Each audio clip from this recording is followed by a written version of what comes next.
You got into the safety business because you wanted to protect people, but somewhere along the way, the job started controlling your time, your schedule, your priorities, even your income potential. What if the expertise you've built over the years in the field can give you something more? More freedom, more control, more ownership of your future. I'm Sheldon Primus, the author of 7 Steps to Starting a Profitable Safety Consulting Business and the host of the Safety Consultant Podcast, with more than 350 episodes helping safety professionals become consultants and grow their career. Consulting changed my life. In fact, I'm a full-time RVer, and one consulting contract paid for my home I live in today. Now, I help safety professionals build their own consulting practice through bi-weekly coaching calls, accountability, and personal guidance. But this program isn't for everyone. Start with the Consultant Readiness Audit at sheldon.coach. What if everything we thought we knew about safety was just interference? From the host of the Rated R Safety Show and the founder of Safety FM comes the complete Signal Transmission Trilogy, now available in one powerful edition. Safety, in my opinion, the book that started the conversation. Safety Mutation, where the boundaries of culture, systems, and belief begin to break. And now, Safety Transmission, the final piece of the signal. For the first time, all 3 books are together in one volume. The Signal Transmission Trilogy, Complete Edition. This isn't just about compliance. It's about consciousness. It's about decoding the way we think, lead, and live, inside and outside the system. Whether you've been following the signal since the beginning or you're just now tuning in, this is the version to own. Search Signal Trilogy on Amazon or visit safetyfm.com to get your copy now.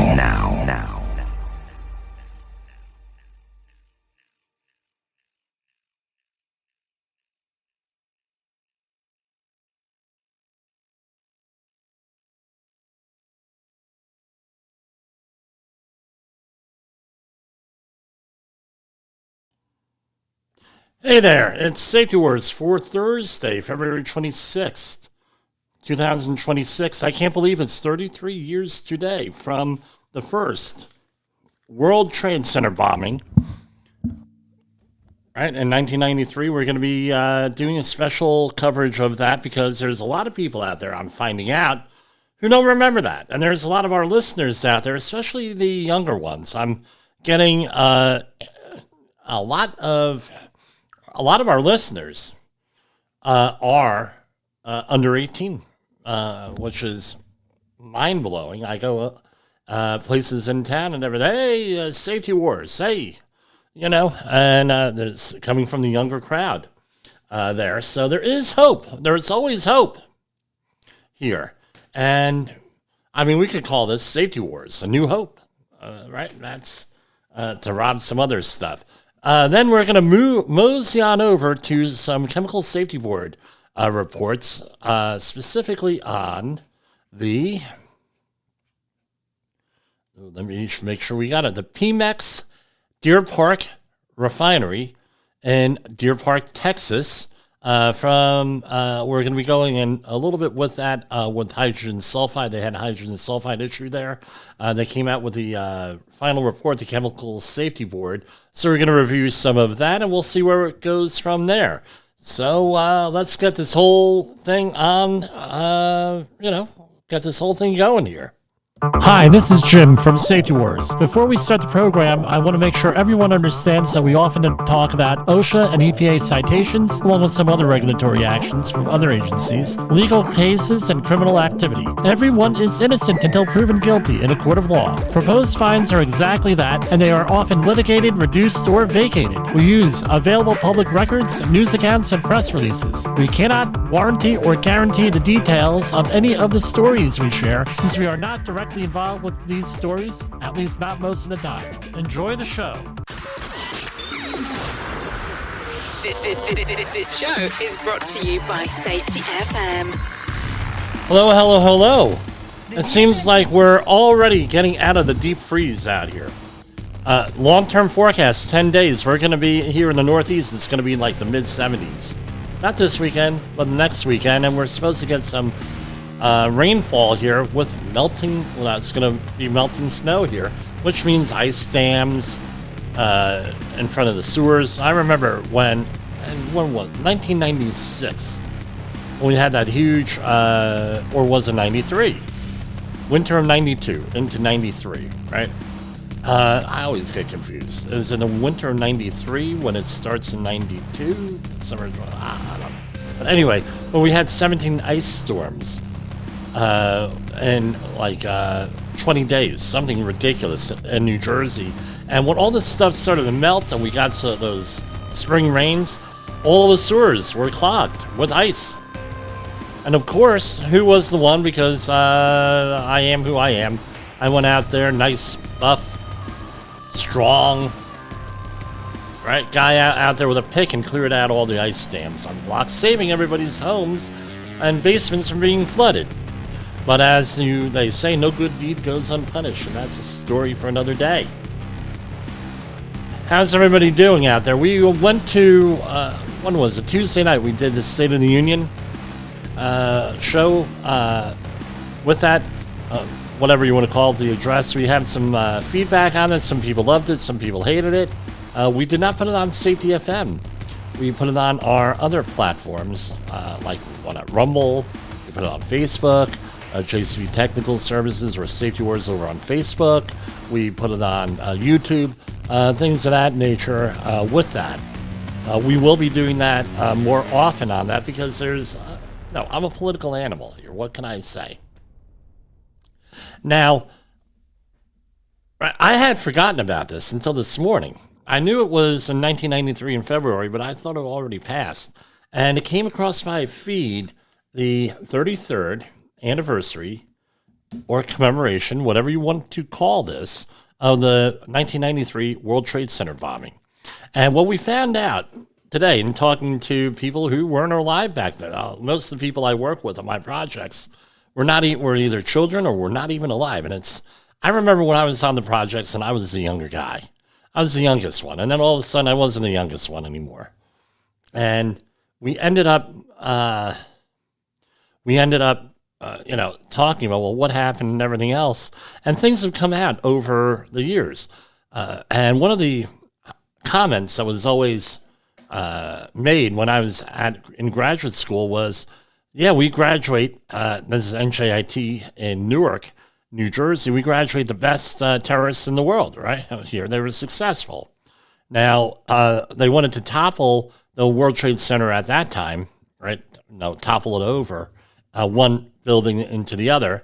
It didn't work, and then we all remember what happened, and now it's 26 years, going the 26th anniversary on the 9/11 attacks, which completed the job, more or less, the first time. Wanted to also point out with that 9/11 is back in the news because there's been some murmurings with the new administration in New York City, Mayor Mamdani, to why were the decisions made what they were made with that. And there was some other news that got by me in November on the same situation. Why were things done the way that they were? And I will point this out. A friend of the program here, his father, Jeff Olcott, he had spoken to Christine Todd Whitman. And I know two other certified industrial hygienists that said this air is not safe down here, blah, blah, blah, blah, blah. And they went ignored with everything. And so, it caused psychological problems for a lot of these people, PTSD, that they were ignored. Similar thing happened here with COVID. Right, this is one of the reasons why we're here broadcasting. And by the way, we have announcements next week. One of the reasons why we're here broadcasting is because of COVID. Not a lot of people went into podcasting, and it only lasted, like Jay Allen says. And I don't think I'm saying anything that he hasn't already said. Right, most people do like 12 to 24 episodes and they realize, oh crap, this is a real job. And unless you really love it, like me, right, this is a lifelong dream come true doing this. Now this is actual work, and people fade out and don't do it anymore. One of the reasons why we have this here is that we communicate stuff nobody else does. We have a platform where where else are you going to find information on stuff like we're talking about tonight that's available to the average person? And with COVID, we knew Jimmy Posel, Safety Wars, before there was even a Safety Wars, that the Centers for Disease Control was not capable not because they're bad people, not because they're evil people. There are people out there saying they're evil. Believe me. There's enough of that. They weren't equipped to handle a situation like that, and I base that on my experience with the anthrax cleanups. And I've never gone into huge detail, and the people who are involved in that don't want to go into detail. I ran into an emergency manager over the weekend that I knew from the news at a event I went to, and she was telling me all about what went on 9/11. She doesn't want to go on the record with it. So we knew that they weren't prepared for any of this stuff. Nobody wants to go on the record with it. And I'm sorry. Maybe it's me, my ego, call it whatever you want. It bothers me that for years I was saying to people who are in power in this country, we're not prepared for a pandemic, publicizing it. I had the American Environmentalist newsletter going around all over for years. Not prepared. We got to prepare. Blah, blah, blah, blah, blah. Oh, you're full of guvno. And then disaster after disaster after disaster happens. And you get, well, maybe you know a little bit. Well, what's the solution? To be prepared. And this is how you have to do it. Increase capacity, resilience, increase your ability to learn. Well, the government should be handling that. And then you end up with problems here. So I'm on a rant as usual, but what's my point? We have to keep the memory of this stuff alive. Not for paranoia reasons, not to sell something or anything else, that this kind of stuff happens. Right? If we were going to say, well, there's millions of people in the American workforce, so only 5,000 people die a year, who cares? And 55,000 people, according to the statistical models that everybody agrees on, who cares? I mean, what kind of thinking is that? These problems of 9/11, whether it's in 2001, 1993, or even the stuff that's going on today with a lot of the political violence here, that's stuff we got to remember. That's stuff that we have to prepare for. That's stuff we have to manage. That's stuff with the people on the other side of the aisle with you. You got to reach out, right? You got to reach out and you got to make peace. You have to reconcile. You have to make consideration. You have to negotiate. You got to live with your neighbor here. Everything else, where you can, you make up. Get along. That's all part of the safety war here, right? We're fighting for our safety, but guess what? Part of that is leadership. Part of that is getting along with people. And with that, I'm just going to go and start with the FBI report, their FBI website, and we'll just narrate that and show it to you online. So here we go with that. Safety Wars is streaming now. SafetyFM.com. Is your safety training old, stale, and hackneyed? Is your safety trainer still preaching a warped version of behavior-based safety? How about safety training that is designed to actually address and assess your hazards and liabilities and is not standardized baloney from generations ago? Contact the Safety Wars team at safetywars.com or call me, Jim Posel, at 845-269-5772. Remember, if you are receiving this message, you are the solution to unsafe workplaces. OSHA recordables, catastrophic losses, environmental disasters. You want answers? So do I. This is Jim Posel with Safety Wars. That's my daddy! From the front lines of the safety war, it's Safety Wars, with your host, Jim Posel on Safety FM. Get ready to face the harsh reality. So I remember when this happened. I was working over at the Bayway Refinery in Linton, New Jersey, 1993, and this actually happened. Actually, I wasn't at a Bayway Refinery. I was around that neighborhood, and we noticed on our way back to the job site, we were doing a mobile sampling out there. On our way back to the office, we noticed smoke and everything coming over there in the vicinity of from the other side of the river. I make it home, and my father is like, holy, remember, no cell phones. My father is like, wow, look at what's going on over there. And this is one of the pictures. This is from the FBI.gov. So again, government website. Oh, I got to yell at, you're using government websites. Yeah, we're using government websites. They're not copyrighted. This is a brief history of this. So this is the cleanup there in the parking garage, I believe. This is where it was. On February 26, 1993, at about 17 minutes past noon, a thunderous explosion rocked lower Manhattan. The epicenter was the parking garage for the World Trade Center, where a massive eruption carved out a nearly 100-foot crater, several stories deep and several more high. 6 people were killed almost instantly. Smoke and flames began filling the wound and streaming upward into the building. Those who weren't trapped were soon pouring out of the building, many panic-stricken and covered in soot. More than 1,000 people were hurt in some way, some badly with crushed limbs. Middle Eastern terrorism had arrived on American soil with a bang. A small band of terrorists scurried away from the scene unnoticed.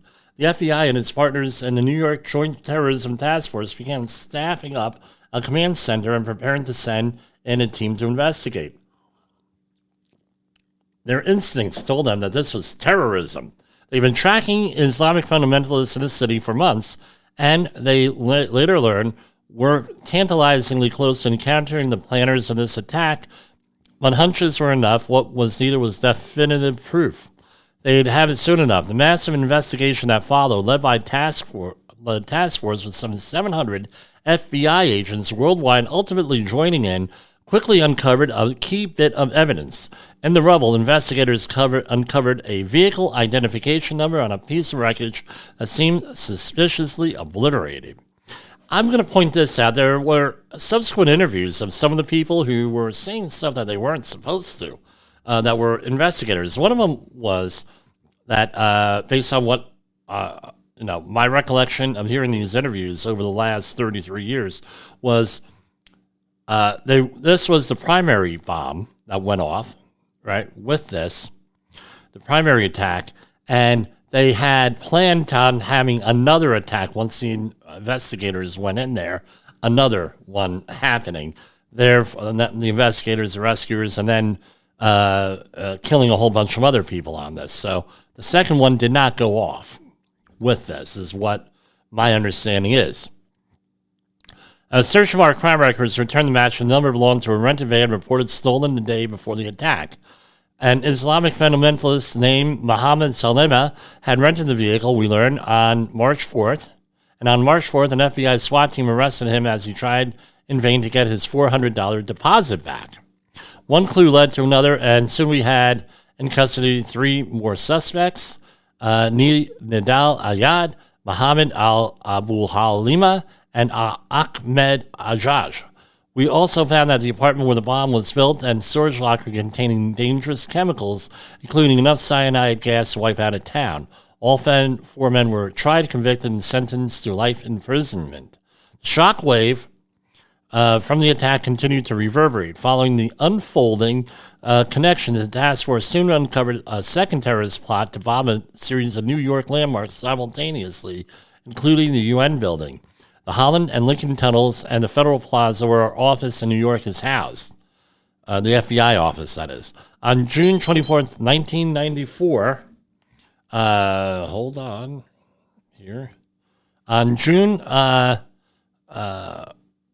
1994, FBI agents stormed a warehouse in Queens and caught several members of a terrorist cell in the act of assembling bombs. Meanwhile, the mastermind of the World Trade Center bombing was still on the run and up to no good. We learned his name, Ramzi Youssef, within weeks after the attack, and discovered he was planning more attacks, including a simultaneous bombing of a dozen U.S. international flights. Youssef was captured in Pakistan in February 1995, returned to America, and convicted along with the van driver, Ayad Ismail. A seventh plotter, Abdul Yassin, remains at large. I did not realize that. Here, I did not do the share screen here. We later learned from Youssef that his trade center plot was far more sinister. He wanted the bomb to topple one tower over with the collapsing debris, knocking down the second. The attack turned out to be something of a deadly dress rehearsal for 9/11 with the help of Youssef's uncle, Khalid Sheikh Mohammed. Al-Qaeda would later return to realize Youssef's nightmarish vision. And here is the wanted poster for Abdul Yassin. With that, I mean, we do have worldwide reach here. This is him in 2002. I don't know what the status is. I don't believe the FBI has updated this information in some time. And Ramzi Youssef, that was his wanted poster. He was already captured with that. Now, with that. So, let's do this.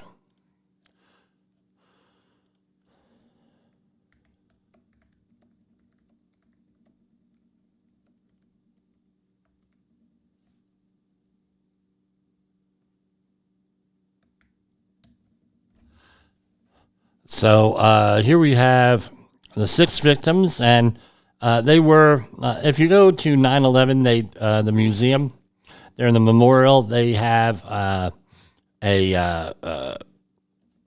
memorial set up for them here from 1993, because the original memorial was destroyed in the 9/11 attacks with this. And this is from 911memorial.org.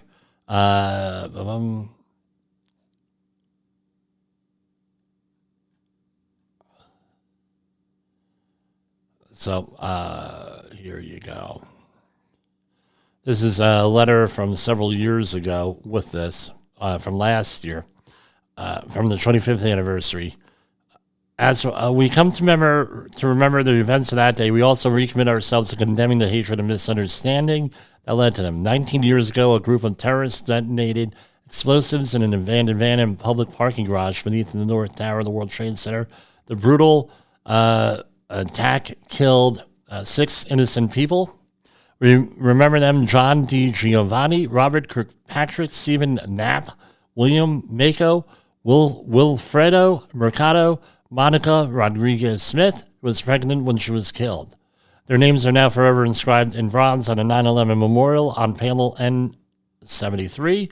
Among the thousands of names of those killed on 9/11, they remind us that these events are inextricably linked and of our sacred obligation to never forget those who were killed. Please join me in remembering John, Robert, Stephen, William, Wilfredo, and Monica, and sending our heartfelt condolences to their families. This is by Joe Daniels, President and CEO of the 9/11 Memorial.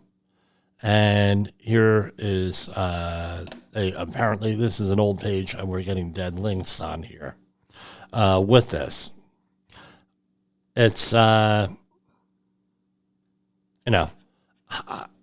don't know what to say on this with this, other than we need to remember these things. We need to remember the victims. We need to remember everything. And we're going to go right now, and we will, what we normally do for our outro, we will do right now with them and have a moment of silence for them. And also we play our national anthem in their honor.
You are listening to Safety Wars.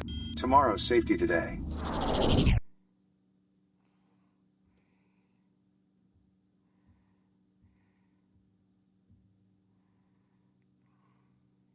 At Safety FM, we're just a humble radio station and podcast network. But we're changing the way people look at safety, one broadcast and one podcast at a time. Because here, we don't treat the word safety as a dirty word. We make it powerful. Rated R Safety Show. Jay Allen pushes boundaries and breaks myths. Safety Wars. Jim Posel brings the battle for safety to life. Pre-accident investigations. Todd Conklin dives deep into human performance. The Safety Consultant Podcast. Sheldon Primus helps you build your business and your career. A Hope Podcast with no name. Andy Barker and Matt Florio keep it real with human and organizational performance. The Accidental Safety Pro.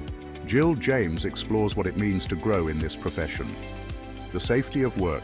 Dr. Drew Ray and Dr. David Proven bring you science, research, and real-world impact. Hop into action. Ben Hutchinson gets you moving from theory to practice. Truck Safe Live. Brandon Wiseman delivers compliance and safety for America's road warriors. The Safety Pro Podcast. Blaine J. Hoffman blends leadership and innovation for today's workforce. Whether you're on the job, on the road, or on a mission to make work safer, there's a voice for you at Safety FM. Safety FM, changing the way people look at safety, one broadcast at a time. Visit safetyfm.com or download the Safety FM app wherever you get your podcasts.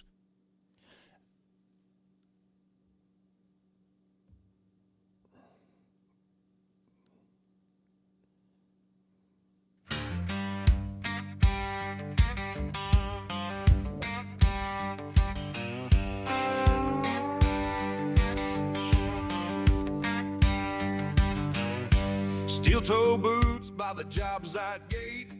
This is Safety Warrior, safety professionals, I should say. Get off your knees. That's what our whole theme for 2026 is. Right? Get off your knees. Have some backbone. Grow some. Proverbially, because we do know that there's a lot of females out there doing this, thank God. It'll keep us in line with this. Keep things clean.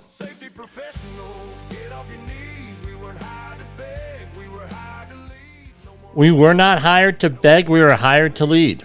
Lead that job site, lead that work area. Lead that company. That's us. Get off your knees. Jim, why aren't you singing? Well, I can sing. Jay Allen did record me singing karaoke, so I can sing here with that. I have that video somewhere.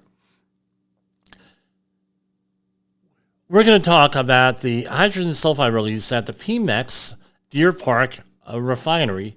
The Chemical Safety Board recently issued this report on this month, and there's another report also on another facility.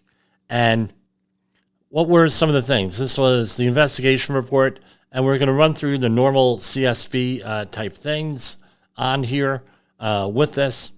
So Deer Park, Texas, innocent date was October 10th, 2024. They got this out pretty quickly, this report here. Safety issues, positive equipment identification, work permitting and hazard control, turnaround contractor management, and conduct of operations. Here, that's what they were involved in. Now, I'm going to say this, all right, with this. And this is a little bit of a disclaimer. And this pissed off a lot of people at Rutgers when I was, when we were there a couple years ago doing a class. You got to be very careful with with any of these government reports. Because, again, they do a really good job, Chemical Safety Board. I'm not impugning them. But they have to look at all points of view. At least they're supposed to look at all points of view and everything, come up with some type of a narrative on what actually happened on these things. Sometimes people testify, and it's either they're not credible, it doesn't fit the narrative of the other facts and everything else, and that may or may not be the actually what happened. Now, we can understand that now with the Epstein files. Well, why are you bringing those up? A lot of people, a lot of information there. Some of it true, some of it not true, some of it hearsay, some of it pure fabrication, some of it an exaggeration, some of it this, some of it that. With that, so we don't really know. And real quick story: there were a couple of videos. A video that somebody was going to show at a huge safety training at the one of my projects. We had over three. It was for a shutdown at a refinery. There were 300 or 400 people in the room, and I said to the guy, the guy's name was Mike. I said, Mike, dude, you don't want to show that video because even though that's a good video from the CSB, I've heard that stuff in that video is not necessarily true, according to some points of view to some people that I've spoken to who allegedly were there. And he said, oh, we're going to do it anyway. We're going to do it. What are you talking about, Jimmy? We planned this out, blah, blah, blah, blah. I said, well, you should have included me on it, number one, because we're here. I'm an experienced person. You wanted this to be your baby. And no, the bully factor got into this. He shows the video, and what do you think happens? The foreman from that project, where the accident happened, got up and said, I can't, quote unquote, I can't believe that you people are showing that video here. Right? He says, this happened on, we'll just say the East Coast, make it very general, and most of the people here are your traveling crews that go around to refineries and power plants and the like on the East Coast. You know that somebody was going to know something about this. And he said, what's on that video, right? The facts of how people passed away, facts. We can't get around that, right? The events leading up to it and how it was immediately managed, all whitewashed. And he went off and blah, blah, blah. And it was like a horrible thing. So what I learned was this. If you're going to show a CSV video in a safety training class or share these things, if the accident happened on the East Coast, only show it if you're doing training in Middle America and on the West Coast. And if the accident happened on the West Coast, only show that video on the East Coast, right? This way, you minimize the likelihood of that happening to you, and that's all I'm going to say on that. With that, so let's get back to here. We go down here, and what is the Chemical Safety Board? The CSB is an independent federal agency charged with investigating, determining, and reporting to the public in writing the facts, conditions, and circumstances, and the cause or probable cause of any accidental chemical release resulting in a fatality, serious injury, or substantial property damage.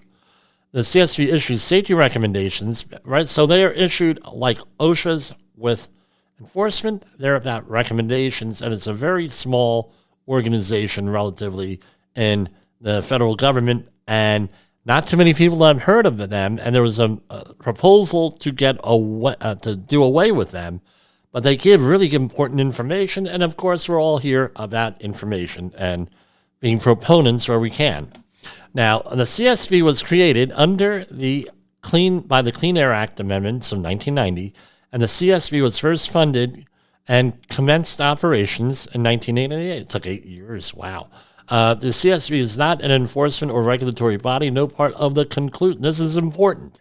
No part of the conclusions, findings, or recommendations of the board relating to any accidental release or investigation thereof shall be admitted as evidence or used in any action or suit for damages arising out of any matter mentioned in such report.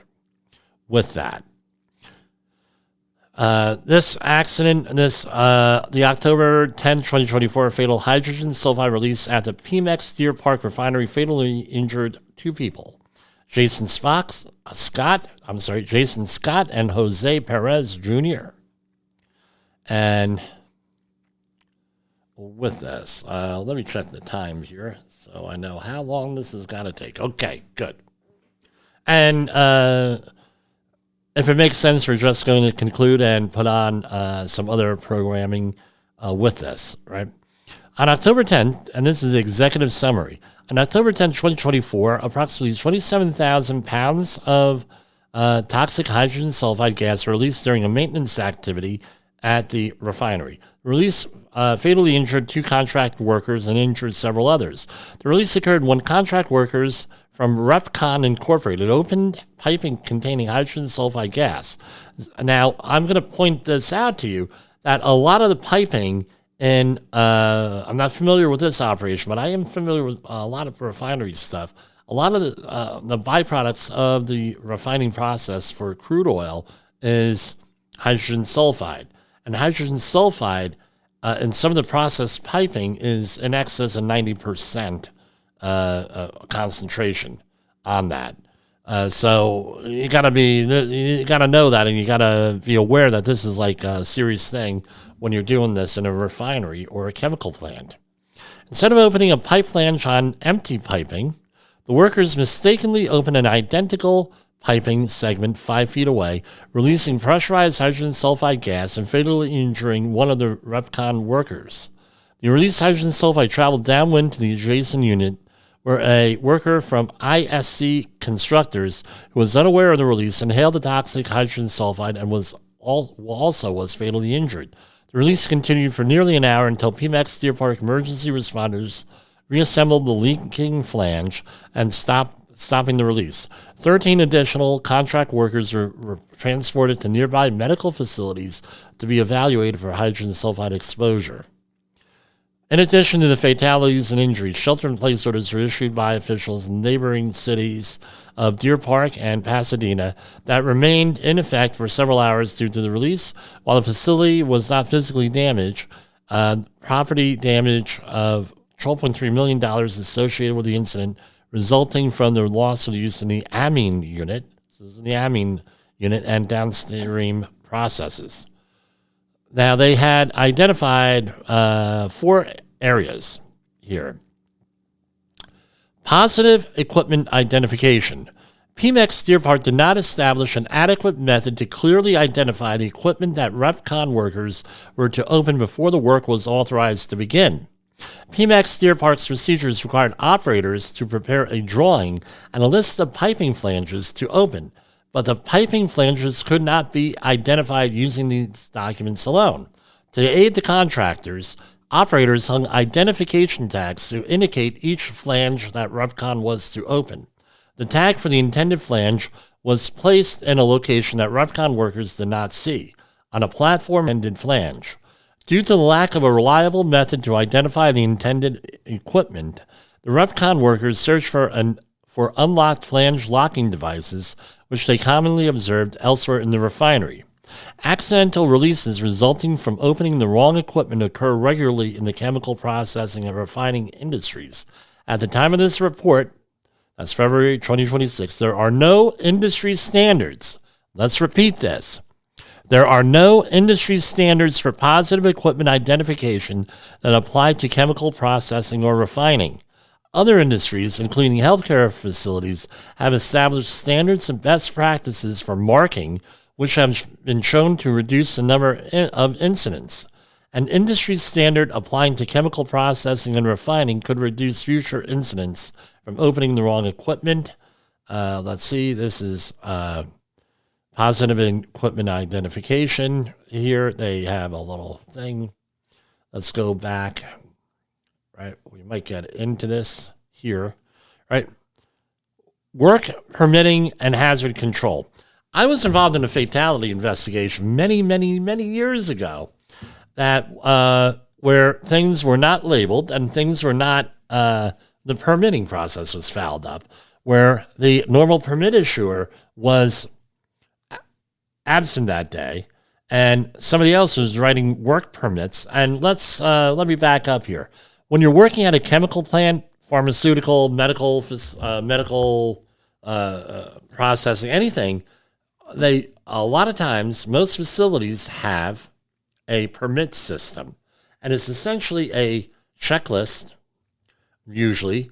Now, modern stuff, they will include an AHA or a JHA, JSA, depending on whatever your facility calls them. If AHA is Army Corps. I've written a lot of them lately. Right, so that's in there, and it also says that everything's been evaluated, and now you're allowed to work.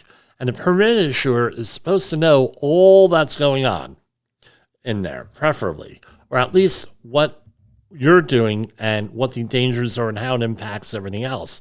They developed this because of situations like this where people open the wrong thing. And the other thing is that they don't want to impact certain operations, where you're working on this pipe. There's a dead pipe. It's been drained. It's been isolated. It's been locked out and tagged out, de-energized, and everything else. Well, guess what? That doesn't impact us. That pipe over there, which in this case, approximately 5 foot away, according to the report, now that's right. You knock that one out, that shuts everything down, or what have you. PEMEX, Deer Park's work permitting processes, was board and did not control the hazards associated with open piping in an operational unit. On the day of the incident, PEMEX Deer Park issued REFCON a broad scope work permit. That's often a problem in these situations where you have a broad scope work permit on there, right? Not specific, that covered different jobs with different hazards without clear, unambiguous hold points, meaning a hold point is more or less the term I'm familiar with. These are the critical steps. Then you do go up to this and you stop. That's a hold point. You go up to this, and this is critical that you do this. As a result, the REFCON workers overlooked a written instruction in the permit to stop work and have a PEMEX Deer Park operator join them before opening hydrogen sulfide piping. This is also called many times a first break procedure. So that's not in the report. I'm giving commentary here, right? A first break. So oftentimes when you're doing a first break, there are other procedures that are involved. Increased PPE, a first break. Some facilities have a first break hood, right, which is similar to level A or level B. Maybe the first break has to be done in level B, meaning supplied air respirator, and what have you, depending on what the procedure is for that. And don't assume, ask. Have the backbone with that, right? Safety professionals, get off your knees. Furthermore, the work permit did not evaluate or control the hazards of pipe opening activities directly upwind of a unit or many other contract workers performing scheduled maintenance activities. Well, what does that mean? That means that you have what is called a barrier limit with these things, meaning that you're going to have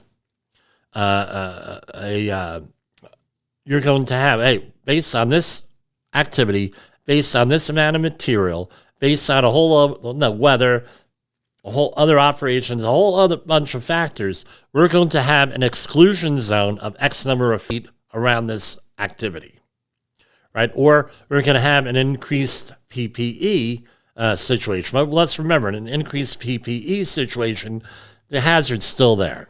You're still dealing with that hazard with that, right? Turnaround contractor management, right?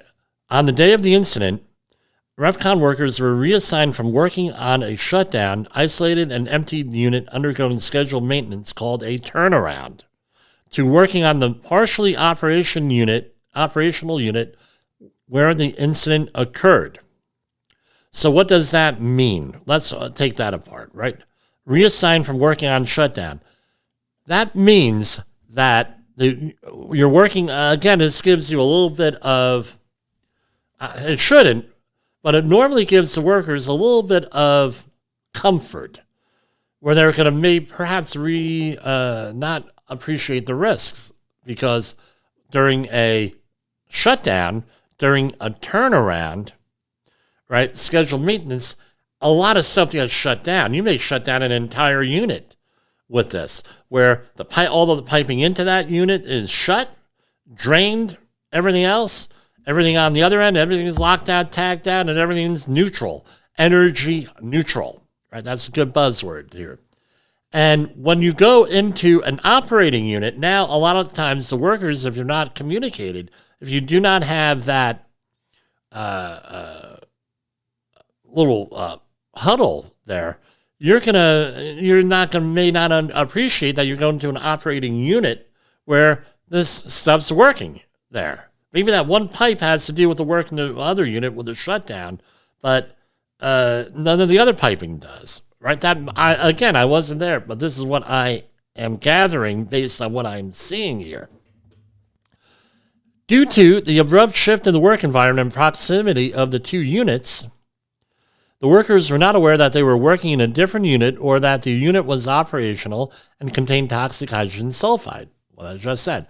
Although PEMEX Deer Park had provided onboarding information to the REFCON workers about the precautions for working in the shutdown turnaround unit, PEMEX Deer Park did not inform the REFCON workers about the hazards associated with working in the operational unit before assigning them the flange opening task.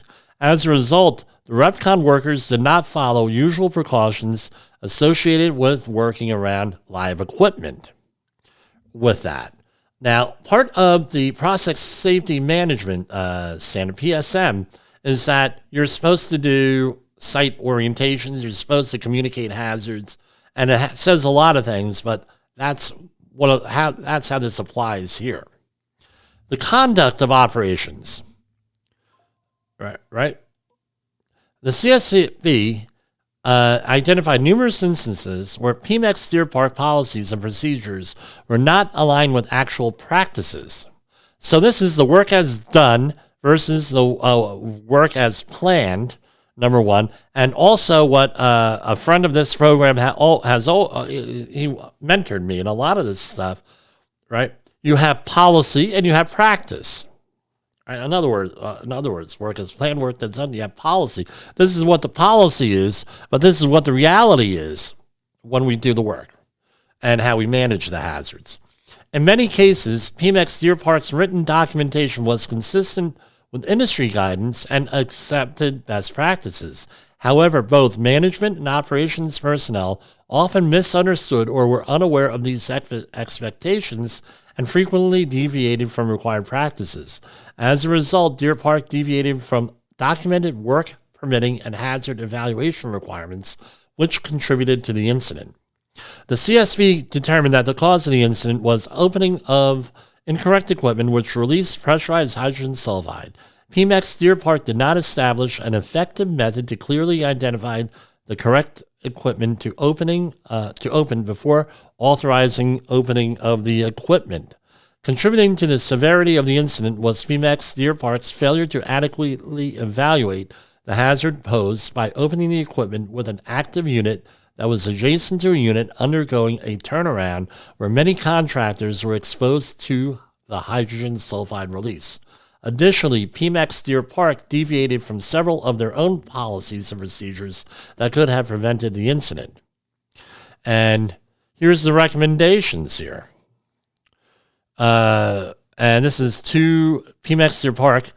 You have and they have the recommendations labeled here, right? 2024-05 ITXR1. I don't know what their labeling convention is, but again, this is a good, if you're a safety person, it's extremely important that you, first of all, you listen to this program because we often go through these things, but you have information, you have ammunition. Just like with the article we read last night, I said, look, this article here, you should be highlighting in this because these are the things, the phraseology here. Of course, make it into your own phrases. This is a phraseology that you could be using in training and communicating and instructing people and everything else with that. So, for example, I didn't have time to put it together today. Today's Rated R Safety Show, the monologue, which is roughly about 29 minutes after the hour to about 35 minutes after the hour, explains our thing, legalize safety. I don't know if there's a better explanation to it. Did Jay specifically mean that? I don't mean to explain what we're doing here. Not necessarily there, but it fits perfectly. We'll have that for you on our next show. Develop procedures to ensure that any craft workers, right? So label. Now, when people say, well, what do we do with labeling? And you there now, right? What standard do we use? Here, ANSI ASME A13.1 Scheme for the Identification of Piping Systems. Develop procedures, recommendation 2. Develop procedures to ensure that, and I would say develop and practice, right? Procedures to ensure that any craft workers introduced to or removed from a unit in positive isolation status receive instructions that define the hazards, the safeguards, and requirements of the unit associated with the work. The procedure should require each craft worker to receive clear communication of the identified hazards, control measures, and all other requirements before commencing work in a new area. And the next recommendation, establish a conduct of operations system that establishes and enforces behavioral and performance metrics in accordance with CCPS's conduct of operations and operational discipline. Again, that's another publication that you want to look into here, right? Conduct of operations and operational discipline. This system should include the management commitment to process safety, B, employee input. This is all in process safety management here with this. Most of this is from what I recall. Methods to ensure that policies and procedures can be effectively followed to include at a minimum permitting, equipment marking, and energy isolation procedures. Regular audits, D, regular audits to verify adherence to conduct of operations metrics to include, at a minimum, performance expectations, training, management visibility, leadership by example. I tell you what, you give us a call, 845-269-5772. Drop us a SMS on there, text message. We can do that training for you. We can do leadership training. We have a whole program here, a whole presentation here. We've given it a couple of times on this show. And worker knowledge and awareness. So it's not enough to have a worker sign off on a piece of paper saying, yes, I know. Maybe you want to give perhaps you want to give a test. More than a verbal. No, give a test on this stuff here with this, right? Okay. Develop, and the next one, develop written guidelines for marking equipment for opening. The guidelines should define a standard practice for equipment marking that includes clear identifiers of the area to be opened and means to remove the markings at the conclusion of work. Here. Some other stuff in the report. Here we have a picture of the facility. The history, the refinery was constructed by Shell in 1929. In 1993, Shell formed a joint venture with Deer Park Refining, a limited partnership, to share ownership of the refinery. Deer Park is an indirect subsidiary of Petróleos Mexicanos, PEMEX, a petroleum company headquartered in Mexico City, Mexico, that is wholly owned by the federal government of Mexico. Now, I think that this needs some further investigation here with this, because we have a foreign company owning an American facility. Did the culture of that foreign company, of that foreign culture, impact that? Now, impact something like this. Now you say, well, Jim, that doesn't sound very nice. That has happened on a couple of job sites around where people had one expectation from their cultural background that they brought to work. You know, you bring the work things, right? I have bring the Prussian and Polish educational system and upbringing to my situation, and it's noticeable often. Not so much anymore. But again, culture. What is the culture of the facility of that, with that? Do the people managing the facility, making the decisions, do they appreciate American laws and American standards? That's the question. I don't know. God willing, they do. And this was just one of those things that happened with accident causation theories and everything that goes into it with this. Maybe, that's what it is. PEMEX owns 7 refineries, 6 in Mexico, and the PEMEX Deer Park Refinery in the United States. The PEMEX Deer Park Refinery employs 1,000 personnel and 1,200 contract workers during normal operations. The United Steelworkers Union represents PEMEX Deer Park hourly maintenance and operation employees. The day of the incident, there were 1,729 contractors and personnel from other companies, as well as 252 Deer Park employees. A little bit about hydrogen sulfide here. Really, the hazards here. Right. Hydrogen sulfide is generated from sulfur that naturally exists in crude oil during the refining process. Hydrogen sulfide is colorless, highly toxic gas that causes damage to the eyes and respiratory system. Exposures to concentrations as low as 100 parts per million is considered, which is not a lot, guys, is considered immediately dangerous to life and health. Concentrations over 1,000 parts per million can cause nearly instant death. Hydrogen sulfide is heavier than air and tends to travel near the ground during a release. Now, what does this mean? What can we gather from this? We're going to be ending the program here. So hydrogen sulfide, normally in a refining situation, you have to wear a hydrogen sulfide monitor. And that alarms at a very low rate, usually 10 parts per million. It alarms. So you have a safety margin of 10 when these things go off. Now, some people have different things, levels and everything else that they set it at.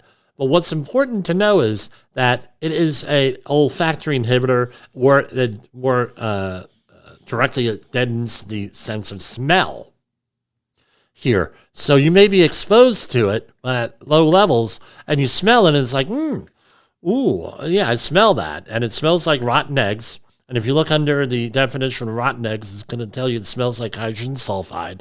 It's just swamp gas, often it's called.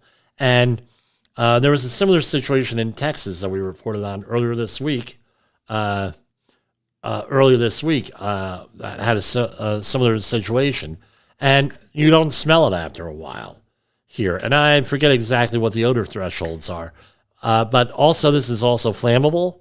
And like I said, a lot of these process pipings have concentrations of over 900,000 parts per million in them, or 90% concentration here. So again, a little bit of this gets released, like in this situation, this is going to be the end results.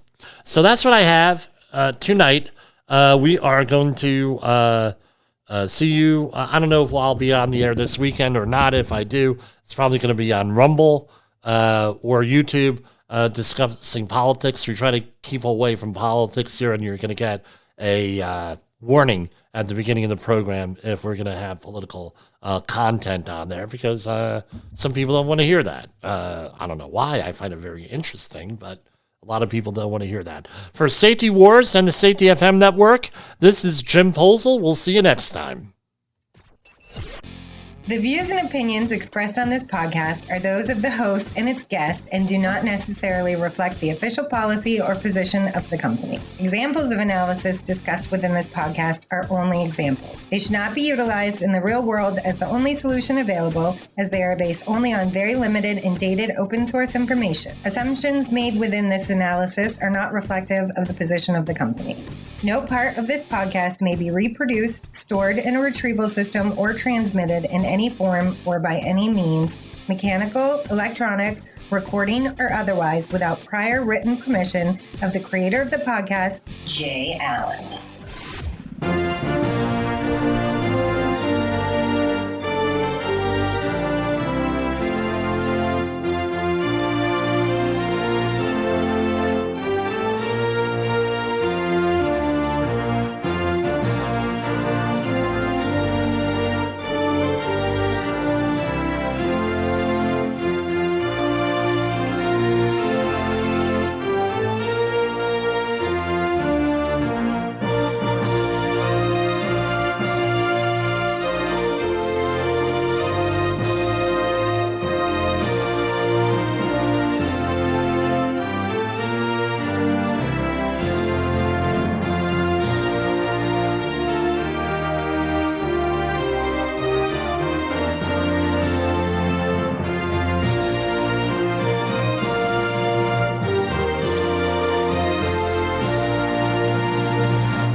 Steel-toe boots by the job site gate, clipboard heavy with the weight of fate. Just sign it, don't slow us down.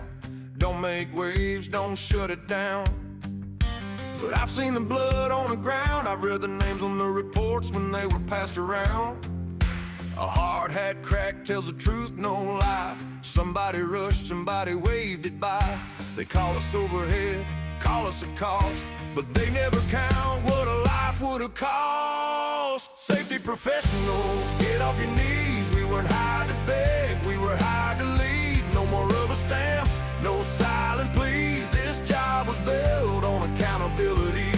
Stand up straight, say what you see. Safety professionals, get off your knees.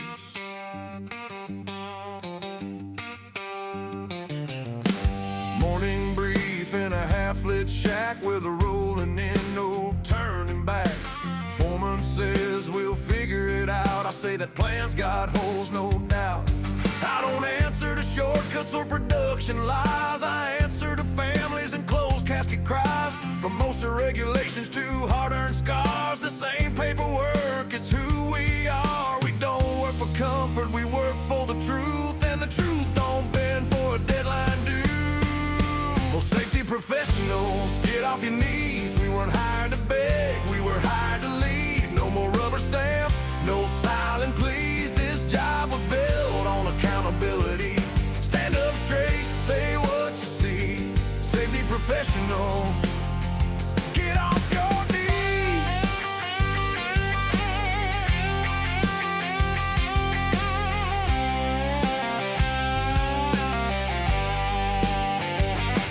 This ain't anti-work, this ain't anti-crew. It's pro everybody going home like they're supposed to do. I've walked the sides, I've run the calls, I've heard a quiet after the sirens fall. So if they say you're being difficult, I'll wear that badge like a hard-won bell. From the trailer park to the boardroom seat, same message echoes down every street. Compliance without courage is just theater play, but leadership means standing in the way. So cue the mic, turn the volume high. This is safety wars, no alibis. Safety professionals, get off your knees. We weren't hired to beg, we were hired to lead. No more rubber stamps, no silent pleas. This job was built on accountability. Stand up straight, say what you see. Safety professionals, get off your knees.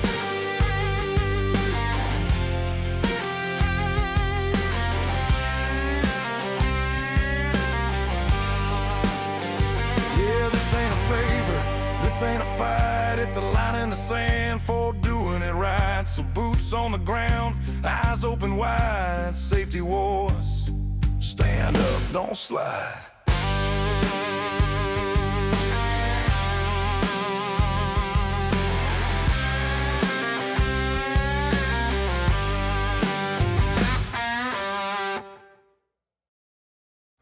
You got into the safety business because you wanted to protect people, but somewhere along the way, the job started controlling your time, your schedule, your priorities, even your income potential.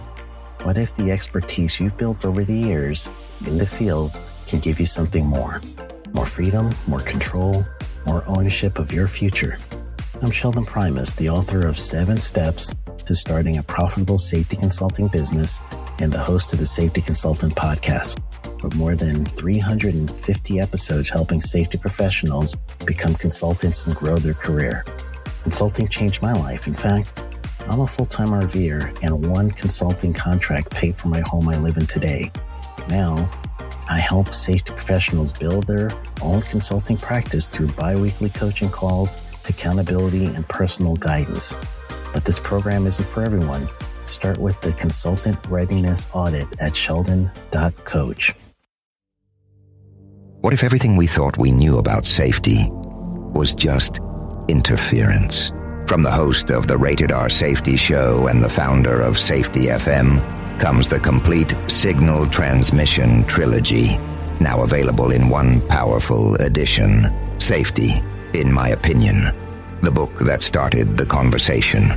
Safety Mutation, where the boundaries of culture, systems, and belief begin to break. And now, Safety Transmission, the final piece of the signal. For the first time, all 3 books are together in one volume. The Signal Transmission Trilogy, Complete Edition. This isn't just about compliance. It's about consciousness. It's about decoding the way we think, lead, and live, inside and outside the system. Whether you've been following the signal since the beginning or you're just now tuning in, this is the version to own. Search Signal Trilogy on Amazon or visit safetyfm.com to get your copy now.